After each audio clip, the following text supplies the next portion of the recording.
सिद्ध योग में आपका स्वागत है। हम आप सबके लिए ऑनलाइन योग कक्षाएं आयोजित कर रहे हैं जो अंग्रेजी और हिंदी दोनों भाषाओं में उपलब्ध हैं। हम प्रत्येक दिन सुबह 5 बजे से रात 10 बजे तक 12 अंग्रेजी और 4 हिंदी की कक्षाओं के साथ आपके लिए उपस्थित हैं, ताकि आपको प्रत्येक दिन सही समय पर योग का अभ्यास करने में सुविधा हो। ये 2 सप्ताह एक ऐसा समय है जिसमें आप शामिल होकर अपने जीवन में एक सकारात्मक परिवर्तन का अनुभव कर सकते हैं, वह भी बिल्कुल मुफ्त में।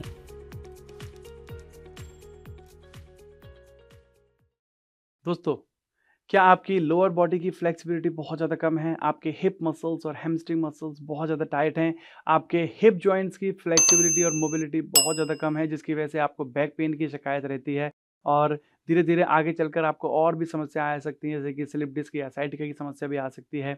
तो हम आपको बताने जा रहे हैं एक ऐसे आसन के अभ्यास के बारे में जो कि आपको बहुत ज़्यादा हेल्प करेगा आपकी हिप जॉइंट्स की फ्लेक्सिबिलिटी बढ़ाने में, आपकी हैमस्ट्रिंग मसल्स को एक बहुत ही अच्छा स्ट्रेच देने में, साथ ही साथ आपकी फॉरवर्ड बेंडिंग बढ़ाने में और आपके बैक के पोस्चर को, जो सिटिंग पोस्चर है, उसको इम्प्रूव करने में बहुत ज़्यादा हेल्प करेगा, जिसका कि नाम है हिंडोल आसन। तो ये जो हिंडोल आसन है, ये इस आसन का संस्कृत नाम है और इंग्लिश में हम इसको कार्डल पोज कहते हैं। तो चलिए चलते हैं अपने अभ्यास की तरफ। तो दोस्तों, अपने हिंडोल आसन के अभ्यास को शुरू करने से पहले हम अपने आसन के प्रिकॉशंस को समझ लेते हैं कि क्या क्या सावधानियां आपको बरतनी है और किन किन लोगों को इस आसन के अभ्यास को नहीं करना है। तो अगर आपको बैक पेन है तो आपको इस आसन के अभ्यास को नहीं करना है। साथ ही साथ अगर आपको हिप जॉइंट से रिलेटेड या हैमस्ट्रिंग मसल से रिलेटेड कोई इंजरी है तो आपको इस आसन के अभ्यास को नहीं करना है। ठीक है दोस्तों? और यदि अगर आपको शोल्डर से रिलेटेड भी कोई इंजरी है तो भी आप इस आसन के अभ्यास को ना करें, क्योंकि इसमें शोल्डर भी हैं जो स्ट्रेच होते हैं। ठीक है? तो अगर आपको ये सारी समस्याएं हैं तो आप इस आसन के अभ्यास को अभी ना करें। जब आपकी जो इंजरीज हैं वो हील हो जाती हैं तो आप इस आसन के अभ्यास को कर सकते हैं। ठीक है? तो चलिए अब हम चलते हैं इस आसन के अभ्यास की ओर। क्या क्या स्टेप आपको करने हैं इस आसन के अभ्यास में। तो सबसे पहले जो इस आसन की प्रिपरेटरी प्रैक्टिस है वो है दंडासन। तो सबसे पहले आपको अपनी बॉडी को चेक करना है कि आप दंडासन में बैठ सकते हैं या नहीं। तो दंडासन किस तरीके से करना है, अपने दोनों पैरों को मिलाकर पैर के अंगूठों और उंगलियों को अंदर की तरफ खींच के रखेंगे, दोनों हाथ को अपनी बॉडी के साइड से। तो अगर आप इस पोजीशन में इजीली बैठ पाते हैं तरीके से, यहाँ पर ऐसे नहीं, ठीक है ना, अगर आप कमर को सीधा रखें और आपकी बॉडी का एंगल आप 90 डिग्री बना लेते हैं तो आप इस आसन के अभ्यास को अच्छे से कर सकते हैं बिना किसी प्रॉप्स के यूज के। अब जो लोग यहाँ नहीं बैठ पा रहे हैं, कुछ लोग की पोजीशन इस तरीके से होगी, कुछ लोग बैठेंगे तो इस तरीके से हंच होगी, कुछ लोग बहुत ही ज्यादा पीछे की तरफ होंगे, कुछ लोग घुटने सीधे ही नहीं कर पाएंगे।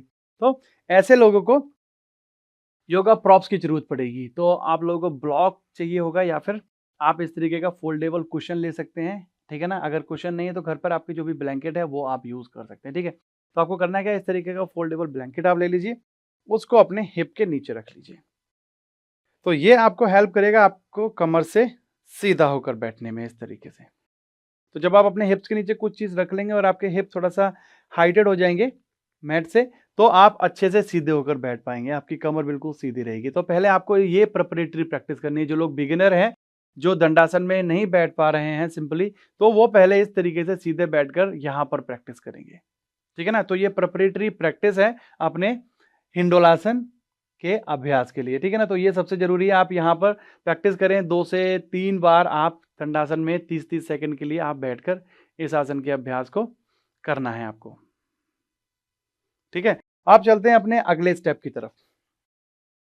तो अगला स्टेप क्या है कि जिन लोगों को परेशानी आ रही थी सीधा बैठने में, वो कंटिन्यू अपने ब्लैंकेट या फिर कुशन जो भी है उसको हिप के नीचे रखेंगे, या फिर ब्लॉक भी आप रख सकते हैं। उसके बाद दाएं पैर को आपको अपनी घुटने से बैंड कर लेना है। ठीक है? इस तरीके से यहाँ पर। उसके बाद बाएं पैर को बैंड करेंगे। मैं एक बार आपको सामने की तरफ से दिखा दूं पहले। इस तरीके से आपको अपनी हील को अपने पेल्विस के नीचे रख लेना है, बाएं पैर को बैंड करना है और बाएं पैर को बैंड करने के बाद अपने फिंगर लॉक करेंगे, अपने घुटने पर रखेंगे और ट्राई करेंगे अपनी कमर को सीधा करने का। ठीक है? कमर को सीधा करने का ट्राई करना है। इस तरीके से ना रहे आपके जो पोजीशन है, चेस्ट को बाहर की तरफ, बैक को आर्च करेंगे और इस तरीके से आपको बैठना है। ठीक है? उसके बाद अपने दाएं पैर को धीरे धीरे ऊपर की तरफ उठाना है, इस तरीके से, ठीक है। तो पहले हम प्रेस करेंगे अपने बाएं पैर को, सॉरी दायां नहीं, बाएं पैर को आपको अपने चेस्ट की तरफ पुश करना है, धीरे से बैक और फिर चेस्ट की तरफ पुश करेंगे। तो ये प्रिपरेटरी एक्सरसाइज है आपकी हिप जॉइंट्स की फ्लेक्सिबिलिटी को बढ़ाने के लिए। हिप जॉइंट्स को बहुत अच्छा वार्म अप मिलता है, साथ ही साथ हिप्स और हैमस्ट्रिंग की जो मसल्स हैं उनको भी काफ़ी अच्छा स्ट्रेच मिलता है। तो आपको इस तरीके से प्रैक्टिस करनी है। तो जब आप प्रेस कर रहे हैं अपनी फीट को अपनी चेस्ट की तरफ, तो ध्यान रहे आप इस तरीके से हंच ना हो, ओके। आपको अपनी स्पाइन को सीधा रखते हुए इस तरीके से प्रैक्टिस करनी है, दैट्स द वे।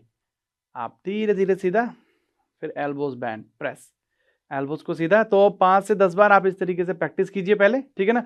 कुछ लोग होंगे वो प्रेस ही नहीं कर पा रहे होंगे, बट जब आप प्रैक्टिस करेंगे धीरे धीरे आपकी मसल्स वार्म होंगी, ठीक है ना, आपके जॉइंट्स की फ्लेक्सिबिलिटी और मोबिलिटी बढ़ेगी इस मूवमेंट से, तब आप बड़े आराम से कर पाएंगे, ठीक है। तो थोड़ा टाइम लगेगा, बट आपको प्रैक्टिस करते रहना है। उसके बाद क्या करना है, नेक्स्ट स्टेप हमारा आता है प्रेस करने के बाद अपने फीट को अपने अपोजिट एल्बो यानी कि लेफ्ट फीट को राइट एल्बो जॉइंट के पास रखेंगे और अपने नी को, लेफ्ट नी को लेफ्ट एल्बो जॉइंट के पास। फिर आपको फिंगर लॉक कर लेना है इस तरीके से, और अपना फिंगर लॉक करने के बाद सबसे पहले अपनी कमर को सीधा करेंगे लोअर बैक से पुश करते हुए। ध्यान रहे ये नीचे की तरफ ना रहे, आपका जो पैर है वो ऊपर की तरफ, आपका जो नी है और जो एंकल जॉइंट है वो दोनों एक लाइन में रहेंगे यहाँ, ठीक है। और आपकी जो बैक की पोजीशन है वो आप इस तरीके से रखिए, ठीक है। जो लोग सीधा नहीं बैठ पा रहे हैं, जिनकी कमर आगे की तरफ झुकी हुई है, वो डेफिनेटली अपने हिप्स के नीचे कुछ भी चीज़ आपको यूज़ कर लेनी है, या तो ब्लॉक या फिर ब्लैंकेट या फिर घर पे आपके जो नॉर्मल पिलो है उसको आप रख लीजिए, जो कि आपको हेल्प करेगा आपकी कमर को सीधा करने में। तो जैसे कि आप देख पाएंगे, आप महसूस कर पाएंगे कि आपके हिप जॉइंट्स को काफ़ी अच्छा स्ट्रेच मिलता है, ठीक है। हिप जॉइंट्स की फ्लेक्सिबिलिटी बढ़ाने के लिए, हैमस्ट्रिंग मसल्स की फ्लेक्सिबिलिटी बढ़ाने के लिए काफ़ी अच्छा पोज है। जो आपके हिप जॉइंट होते हैं वो सिनोवियल जॉइंट होते हैं, 360 डिग्री पर रोटेट करते हैं, तो उनकी फ्लेक्सिबिलिटी अच्छी होना बहुत ज़्यादा जरूरी है। साथ ही साथ आपके बैक के पोस्चर को इंप्रूव करता है। जिन लोगों के शोल्डर्स ड्रॉप रहते हैं, बैक हंच रहती है, बहुत ज़्यादा बैठकर काम करते हैं, क्योंकि जो लोग चेयर पर बैठकर काम करते हैं, बहुत ज़्यादा देर तक चेयर पर बैठे रहते हैं, उनकी हिप्स जॉइंट्स बहुत ज़्यादा टाइट होते हैं, हैमस्ट्रिंग मसल्स, हिप मसल्स बहुत ज़्यादा टाइट होती हैं, तो उनके लिए काफ़ी अच्छा पोज है। बस आपको ध्यान रखना है कि चेस्ट को बाहर की तरफ, बैक को आर्च करें, जितना आप बैक को आर्च करेंगे, और बैक को सीधा करने के लिए आपको यहां से पुश नहीं करना, बैक को सीधा करने के लिए आपको पुश करना है अपनी लोअर बैक से, ठीक है। लोअर बैक से पुश कीजिए चेस्ट को बाहर की तरफ इस तरीके से, फिर धीरे से रिलीज करेंगे वापस, ओके। तो ये हमें दोनों पैर से करना होता है, दाएं पैर से और बाएं पैर से, ठीक है। अब अपोजिट साइड से करते हैं, ठीक है। तो बाएं पैर को बैंड करेंगे, अपनी हील को अपने पेल्विस के नीचे, फिर उसके बाद दाएं पैर को बैंड करके अपनी कमर को पहले सीधा करेंगे। मैं स्टेप्स को रिपीट कर रहा हूं, आप देख लीजिए। कमर को पहले सीधा करेंगे, सीधा करने के बाद फिर अपनी फीट को पकड़िए, फिर श्वास छोड़ते हुए फीट को प्रेस करेंगे चेस्ट की तरफ, श्वास लेते हुए दूर करेंगे, श्वास छोड़ते हुए, श्वास लेते हुए, श्वास छोड़ते हुए, श्वास लेते हुए, श्वास छोड़ते हुए। तो इस तरीके से वार्म अप करना है पहले थोड़ा सा। उसके बाद अपने लेफ्ट फीट को, राइट फीट को लेफ्ट एल्बो जॉइंट पर, ओके, और अपने दाएं पैर के घुटने को दाएं एल्बो जो है उसके बीच में रखेंगे, यहाँ पर फिंगर लॉक करेंगे। और फिर से आपको ध्यान रखना है कि आपका जो राइट नी और राइट एंकल जॉइंट दोनों एक लाइन में रहेंगे, इस तरीके से ना रहे, ठीक है। यहाँ पर रखना है, चेस्ट को बाहर की तरफ प्रेस करेंगे, यानी कि बैक को आर्च करना है, लोअर बैक से पुश करेंगे, स्ट्रेच फील करेंगे। तो इस आसन के अभ्यास को शुरुआत में आप 10 से 15 सेकंड के लिए होल्ड कर सकते हैं, यानी कि 10 से 15 सेकंड के लिए दाएं पैर से, 10 से 15 सेकंड के लिए बाएं पैर से, ठीक है। और अगर आपके पास कुछ भी चीज़ नहीं है अपनी कमर को सीधा रखने के लिए, आप हिप के नीचे रखने के लिए कुछ नहीं है, तो आप सिंपली वॉल के पास चले जाइए, और इस तरीके से जब आप पोजीशन लेते हैं तो आपको ट्राई करना है। अभी देखिए मेरे शोल्डर्स जो हैं वो वॉल से दूर हैं, जिन लोगों की बैक हंच रहती है उनके शोल्डर्स इस तरीके से रहेंगे। तो आपको क्या करना है, चेस्ट को बाहर करते हुए अपने शोल्डर्स को और अपने हेड को पीछे वॉल से टच करना है। तो ये भी आपको हेल्प करेगा आपकी स्पाइन की जो फ्लेक्सिबिलिटी है उसको अच्छा करने में, स्पाइन के पोस्चर को इंप्रूव करने में, ठीक है। धीरे से रिलीज करते हैं। फिर दोनों पैरों को सीधा करने के बाद आपको इस तरीके से अपने हिप्स और हैमस्ट्रिंग मसल्स को भी रिलैक्स करना होता है। तो इस तरीके से आपको अपने हिप्स और हैमस्ट्रिंग मसल्स को रिलैक्स भी करना है प्रैक्टिस के बाद। जब आप इस आसन का अभ्यास करेंगे तो आपको फील होगा कि आपके जो स्पाइन का पोस्चर है वो इम्प्रूव हुआ है। तो दोस्तों ये हमने आपको जानकारी दी आपके हिंडोल आसन के बारे में, और हमने आपको इसके बेनिफिट क्या क्या होंगे, ठीक है ना, क्या क्या प्रिकॉशंस हैं, क्या क्या स्टेप आपको लेने हैं, किस तरीके से एज अ बिगिनर आपको प्रैक्टिस करनी है, इसके लिए प्रिपरेटरी क्या क्या है, वो सारी जानकारी हमने आपको दी है। तो मैं आशा करता हूँ कि इस सारी जानकारी के साथ आप अच्छे से इस आसन का अभ्यास करेंगे और अपनी फ्लेक्सिबिलिटी को इम्प्रूव करेंगे, और जो भी बेनिफिट्स हमने आपको बताए वो सारे ही बेनिफिट्स आप इस आसन के अभ्यास से ले पाएंगे। चलिए आप लोग कीजिए अभ्यास, हम जल्दी मिलते हैं आपसे अगले अभ्यास में, तब तक के लिए नमस्कार।